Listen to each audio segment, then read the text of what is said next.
Pennies Going in Raw is a production of iHeartRadio.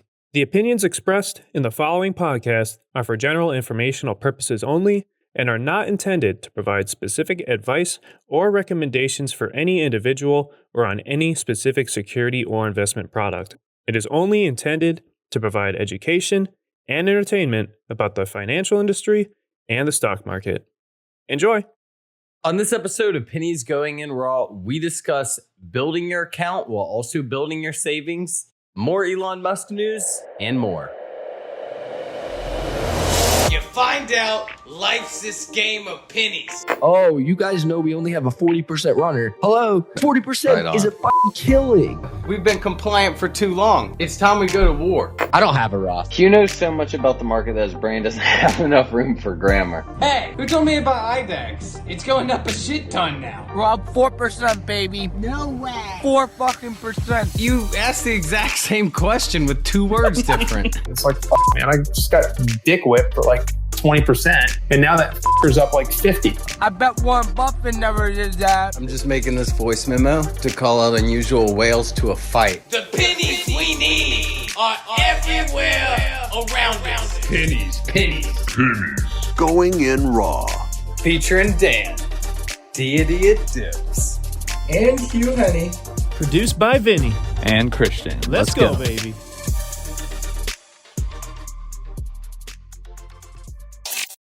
Welcome back to another episode of Pennies Going in Raw. Today is Sunday, April the 24th. That was a guess, and I was right.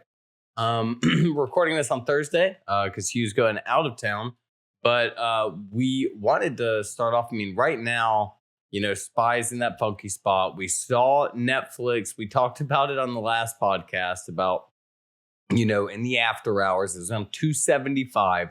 Dropped another $50 for a total drop of around 45% in the first 12 real hours after the earnings came out.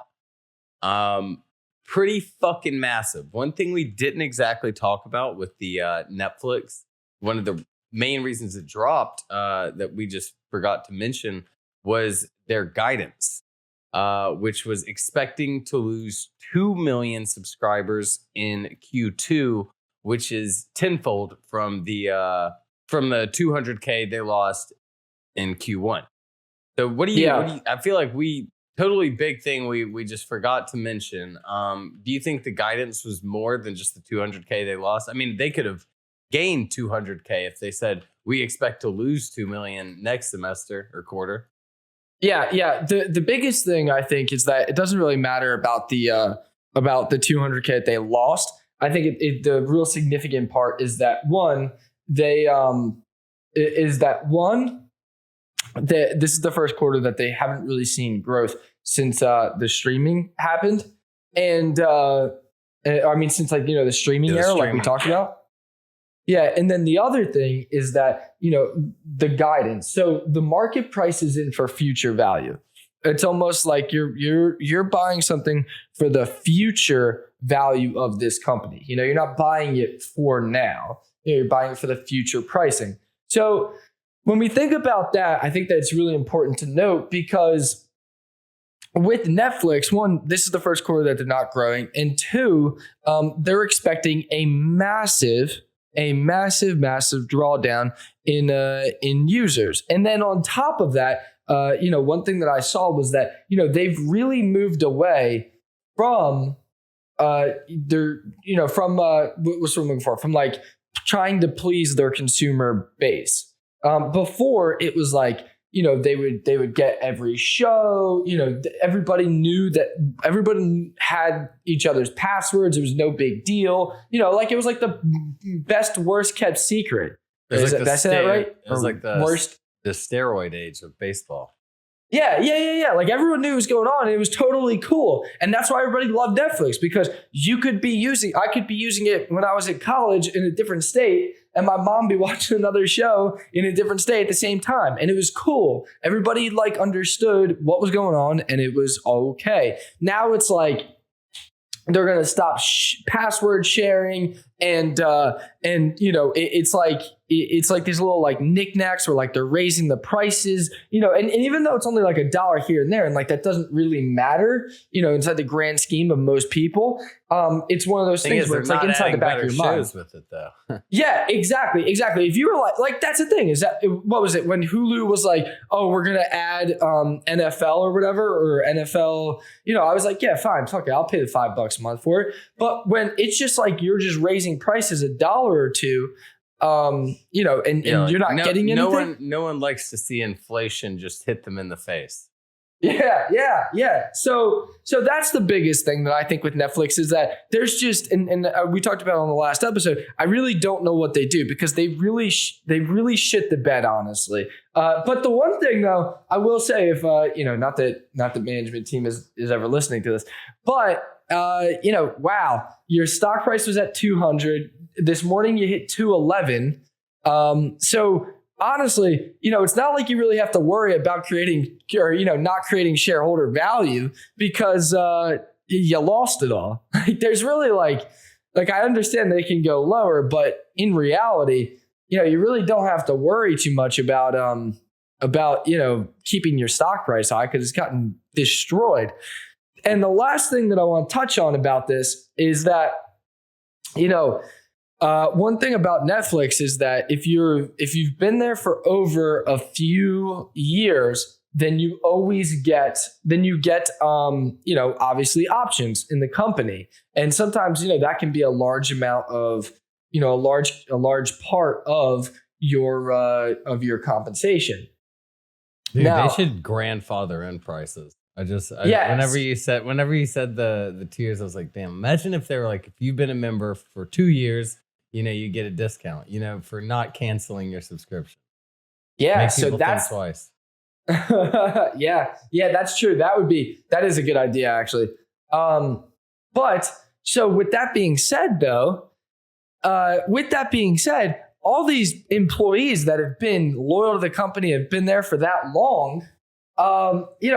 They've gotten essentially screwed inside the past like 4 months. I mean, when you think about it, in the past week. Yeah, in the past week. Yeah, I mean, any time frame this year. I mean, they've just gotten absolutely obliterated. So when you put it in that perspective, they're the ones that are really going to take the massive hit to this. Obviously shareholders as well, but they're the ones that they come to work every day. They're the ones that are trying to help build this platform out and make it better. And so when they're the ones that are getting screwed over, I can't imagine that bodes well. I wonder what a Netflix employee does all day. Yeah, I don't know. They gotta be, I don't know what you do. But just to sum it up, like I said, this is really kind of a shit show because again, the stock price has gotten killed. Bill Ackman, who literally went on CNBC and raved about Netflix's management, 3-4 months ago, has sold his position for a $450 million loss. So he doesn't believe in the company anymore. And then you have your employees who own options in the company who have just gotten absolutely screwed. And then you have, you're pissing people off. You're pissing off your customer base because you're raising prices, not adding better shows. And on top of all that, there's hundreds of streaming websites coming out by the month, Mm-hmm. Yeah. So I really don't know what they're going to do. I really don't know what they're going to do. It'll definitely be an interesting story to watch and something to watch from 10 years from now. And again, I just don't even though the streaming platform is even though the streaming business is a massive business, I just don't know how you innovate yourself. Especially it's still new, I mean, you got to think like Yahoo was the top dog and Ask Jeeves was as well. And then look how that turned out. Yeah. And just, I've gotten a few DMs about is this the time to buy Facebook and Netflix? Listen, I don't know. I'm not gonna pretend to know. However, if you are wanting to buy, Facebook or Netflix, then that's okay. I think that's okay. The biggest thing is going to be to slowly scale your position and expect it to go down another 75%. Because if you expect it to go down another 75%, then when it does, you're not getting screwed, or it works out fantastic and it works out fantastic in your favor and you just make tons of money. But the biggest thing for me is that I would consider it to be a super long hold. Don't put more than 1 or 2% of your net worth in, and that's truly the only way that I think that you can do this.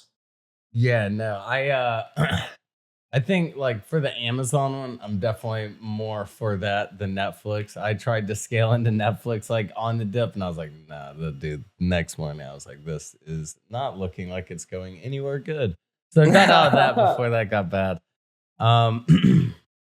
And we'll see where it goes. But yeah, no, I think Amazon's been following the trade. You're seeing like 3% moves on it during the day, which is obviously crazy for it, for something of that price. And another thing I'm kind of noticing is, SPY's kind of getting on that uptrend again, but all the small caps are kind of getting roasted still, getting really beat, not showing any signs of reversal, any signs of life.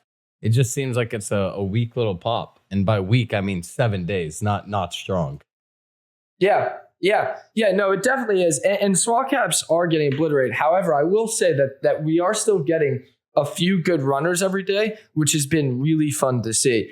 It seems like there's one algorithm out there. And if you go back and look at it, Veru is a good example. Casa is a good one. Those are just the two off the top of my head from the past week, that if you look at it, that one has been a pain in the ass for shorts. Go back and look at that one. That's not a game that I want to play, or an algorithm that I want to play with, because to me it feels like both sides get absolutely fucked. Long, short, it doesn't matter. Rug pulls. I mean, it's just absolutely fucking. And then they go, and then they're in there for a day or two, maybe 3 days max. And then they move on to a different one. And so that's an algorithm that I personally don't like to mess with. However, it's been good to see that at least a few small caps are working. But you're right. Overall, small caps are still getting hit pretty hard. I mean, I'm just looking at today, Thursday, as we're recording this, Facebook down 4.7%, Rivian down 6%, F-Cell Plug down 6 and 10%, Neo down 4%, Palantir down 1%, trading at $12. Baba at 86, down 3%. And the market's only down about 0.25%, and it opened rather green. So that's pretty wild to me. I mean, AMD getting slaughtered, down 2.5%, now at 91. Like AMC at 16, Riot at 13, both down 3%. I mean, it's just like the slaughtering of underneath the hood. Like the best way that I think we can explain it is that it's one of those things where, like, you look at a car and the shell is okay, the outside, and then you open up the hood and it's just underneath it's just smoking. There's no engine.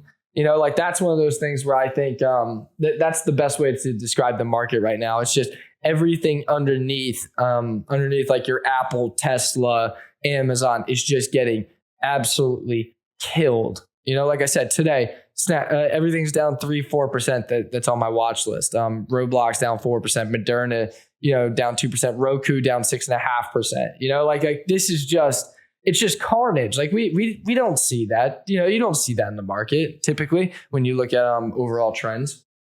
Yeah. No, you mentioned the other day on Twitter, you said that picking stocks is a loser's game. Do you mean that for like right now, or you mean that forever? No, I mean that forever. I think it's different when you're like a trader, because I think that you have defined risk. But when it's one of those things where, and this is how most people handle it, their investments. I think it's different when you come to the market and you're like, I love this company. I'm going to throw $10,000 in here and be rich in, 20 years, 30 years. That is a loser's game. And I think I've said this stat before, but in the last 90 years, 100% of the market gains have come from 4% of the stocks. So if we're going to think about it like a business, we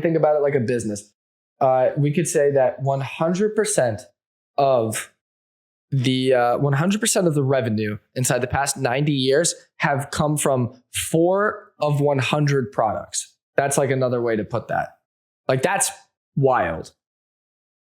No, I saw someone mentioning, I think it was Bloomberg, that said it's time, FANG being Facebook, Amazon, Netflix, Google. He says time to take the N out of FANG, but I mean, for logistical reasons, I mean, you can't do that.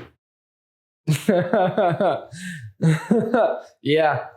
So, I mean, you're there. You may have to mix up the letters, or maybe find another streaming service to slap there. I'm not sure that'd be the most PC thing to do here. What do you call it? Yeah, I mean, I think, yeah. I don't really know how this year ends. However, I just think that this is going to be a big year to learn a lot. And I mean, like, who knows? Like, maybe Netflix goes underneath 100. I really don't know.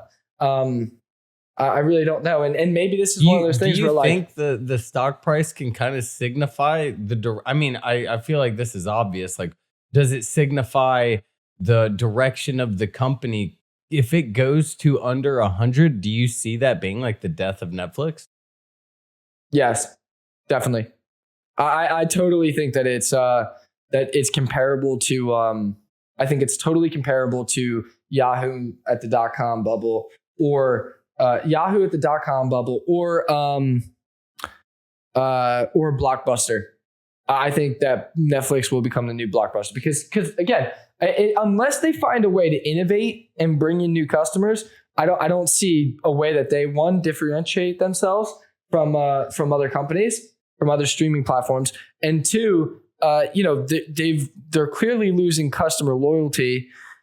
They're not innovating, they're losing customer loyalty, and now their employees are probably pretty pissed off or not as happy going into work. So all of that, I think it's a recipe for a disaster. Imagine being like, dude, why the fuck would you guys say we're gonna lose 2 million fucking people next year? I still have all my stock options.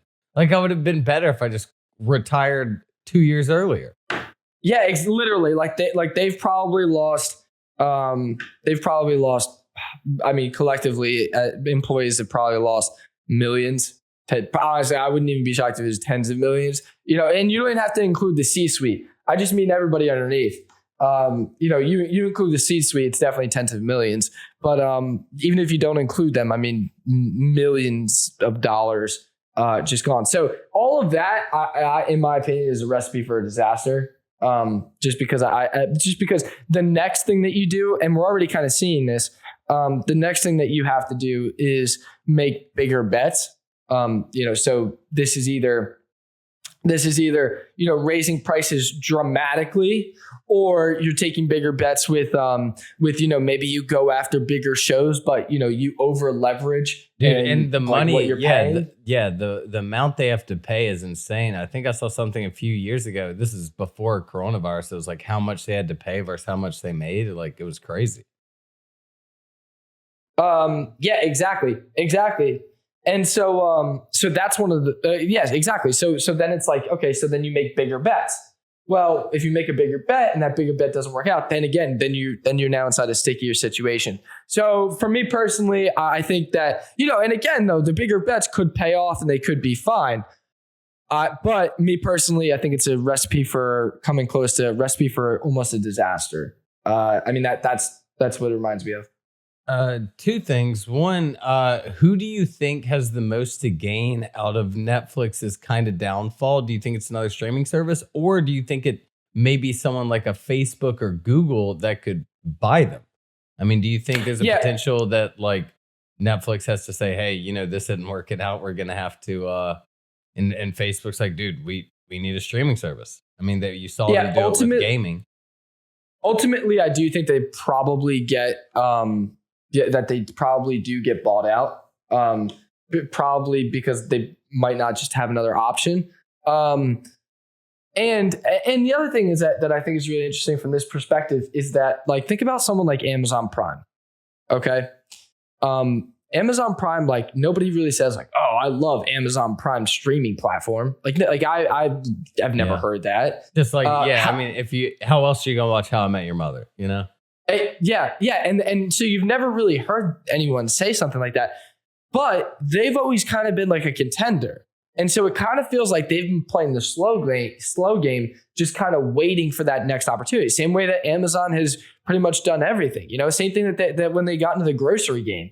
The grocery game, for years they were talking about getting into the grocery game, and then they waited, and then they waited for the right opportunity and they went for it. And now it's like 50% of all online revenue. Yeah. And so I think that Amazon has definitely played a watch inside this space because, again, they've had, and this is why I think Amazon is like the company, because they have enough cash to do whatever you want. So like they can get good shows like How I Met Your Mother and it not even matter.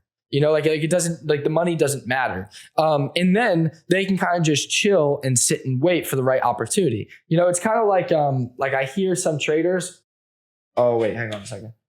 Dude, it's like being a stock that's going up every day and you're like, you're trading with it too, but you're living off the stock that's going up every day. You can live off that one. Like when The Office was off Netflix, I mean, that was what just seemed like their bread and butter. It was just how you watched it, the easiest way, and then it was gone. That was, I think, the first thing that really started people really exploring a bunch of other streaming services. Yeah, so I think it'll be really interesting. I probably would not be an investor of Netflix here. However, it could be the trade of the century. Dude, getting puts on it 3 days ago was the fucking play of the century. Yeah, that was the play of the century. That is true. But yeah, that's all I got right. On that topic. Well, we did want to touch on personal finance as well. Where exactly did you want to start with that? I mean, we just got done with taxes. So I think, now it's a good time. You had to take out money for taxes and you're seeing that big hit in the account. But also with it, it kind of brings up a topic of how do you build your account while also being able to have savings as well? As you're seeing right now, a lot of things you thought were safe plays aren't exactly as safe as you thought. And you want to have a backup plan. How can I build my account up while still building up like a safe haven? Yeah, so that's a question that we get pretty often, and the biggest thing is typically is that of course you want to build up your account, but you still want to pay yourself because that's still so important. So one of the things that I typically suggest is have a weekly goal. Have a weekly goal of, let's just say, $1,000 or something. And so if your weekly goal is $1,000, that's great. And make it something that you can realistically achieve on a weekly basis. Like make that something that for a fact that you can realistically achieve, I would say 85% of the time. And so if you can hit it 85% of the time, then that's a realistic goal. Then every week that you make over $1,000, I want you to pull out whatever extra money you make on top of that. So if you typically make, let's just say that this week you make $2,000, I want you to pull out that.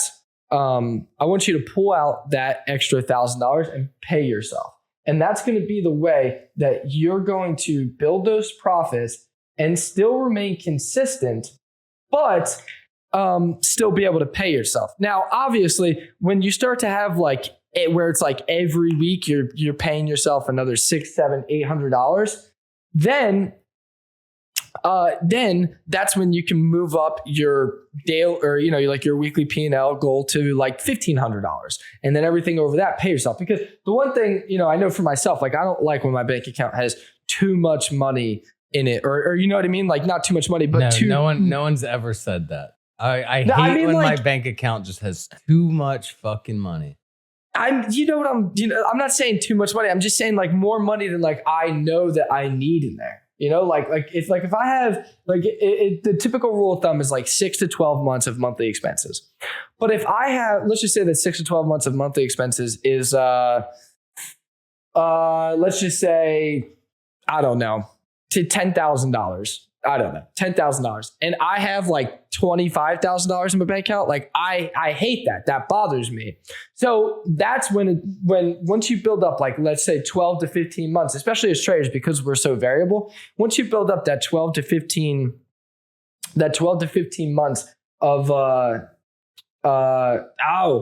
monthly expenses, then that's when you can really ease off. And then that's when you can raise your weekly goal. And so then it's like, if you're able to make, let's just say 5% of your account every week, which would be incredible. And then you're still paying yourself a few bucks on the side.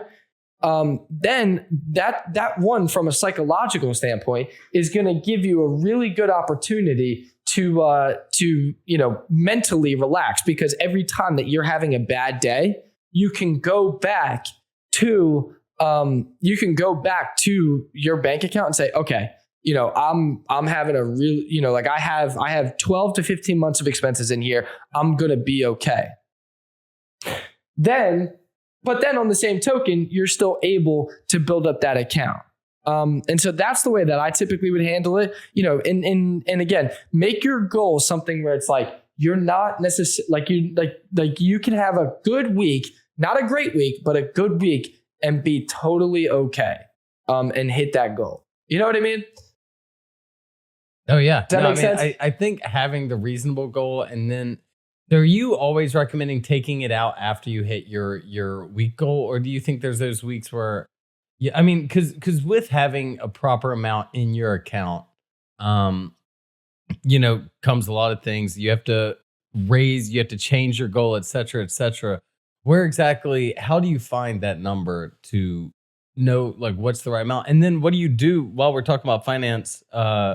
What exactly do you want to do with it after your expenses? Let's say you have your 6 to 12 months. Are there other things that are safer than, I guess, fucking the blue chips? Because I mean, Netflix seemed like a safe one.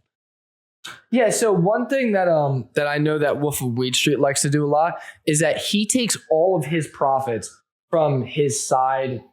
He takes all of his profits from whatever he makes inside the stock market, every trade, and he puts it into a company that he really likes. Again, I'm not a big fan of individual stock picking. However, I think it's okay if you want to take your gains and you want to throw that into like a Vanguard ETF. You know what I mean? So I know that, like, let's take ESQ, for instance. ESQ, we had her on a few times, or no, we only had her on once. But one thing that she does is that she keeps her account at like a certain number, and then anytime that it goes over that number, she pays herself, and I like that a lot. But the one thing that I will say is that I like that a lot, actually. Actually, I think that that's a really good system. And so if you wanted to go that route, you totally could. One thing that you can do is that if you want to keep a certain amount of money inside your account, and you like to trade with that money and only that money, then what you can do is every time that gets over that certain amount, you can then move that money over to a target date fund. I'm a big fan of target date funds. I think that I think that they're fantastic. Most of the time they're not going to knock it out of the park for you, but they're also not going to.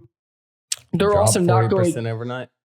Yeah, exactly. And so it's one of those things where, hey, listen, I'm a fan of, you don't have to worry about it, and on top of not having to worry about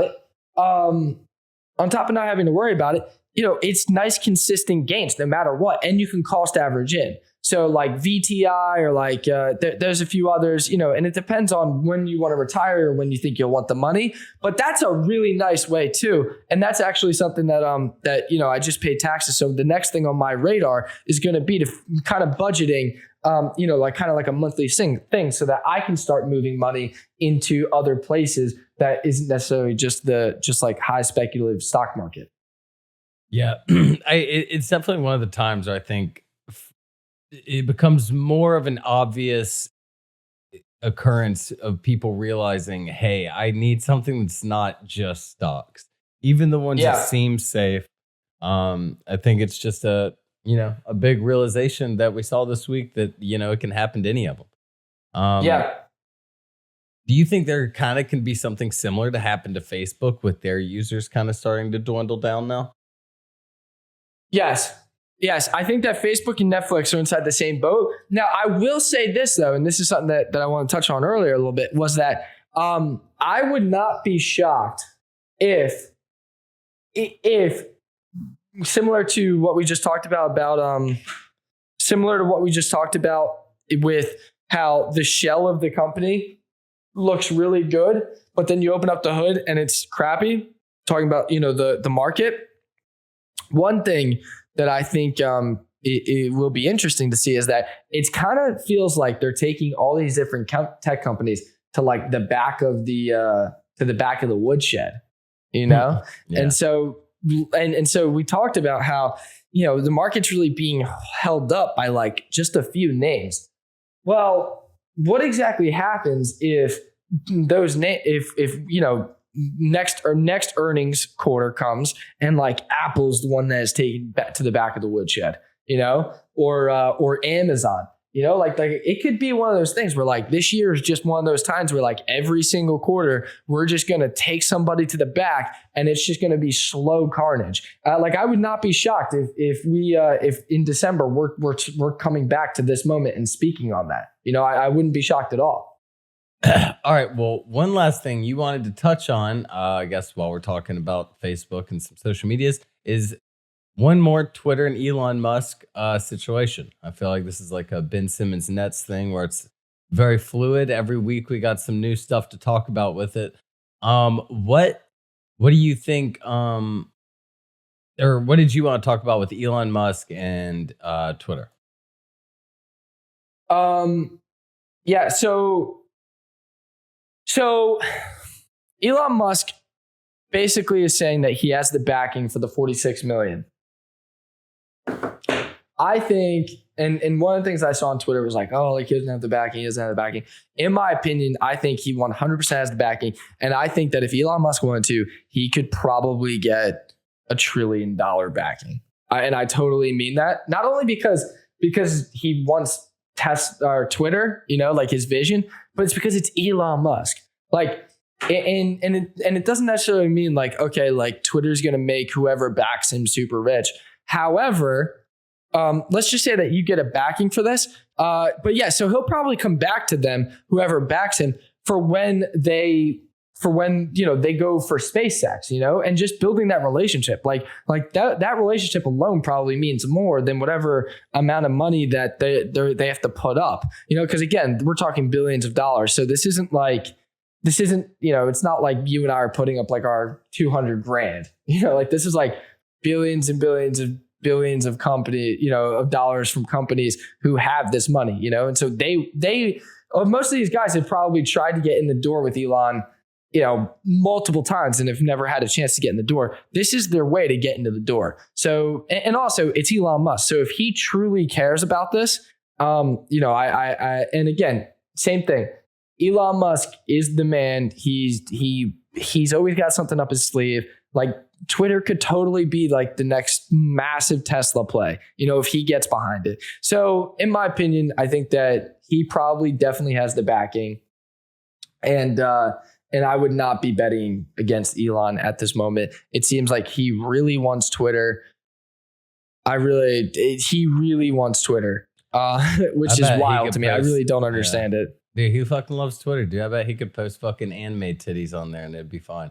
I'm surprised he didn't go for like Reddit. Like he seems like a Reddit guy. Yeah.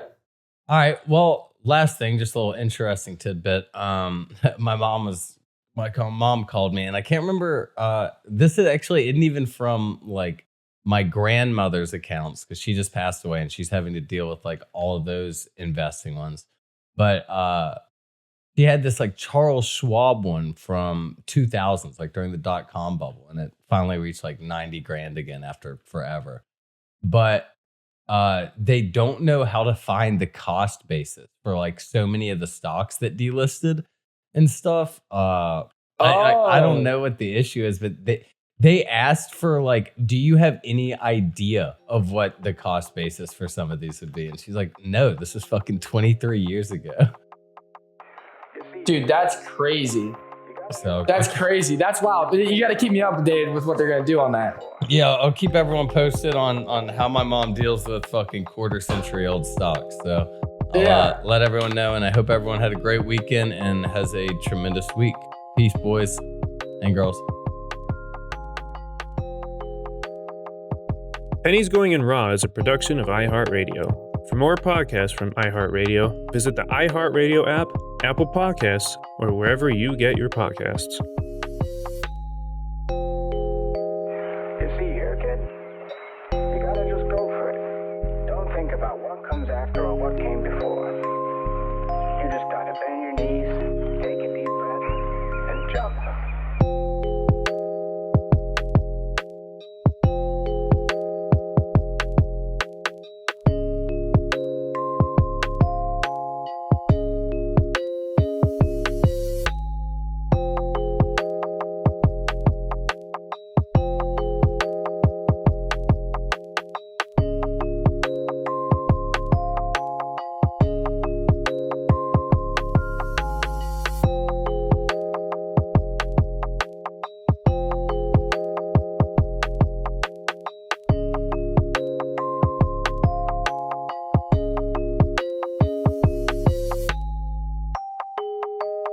You see here, kid?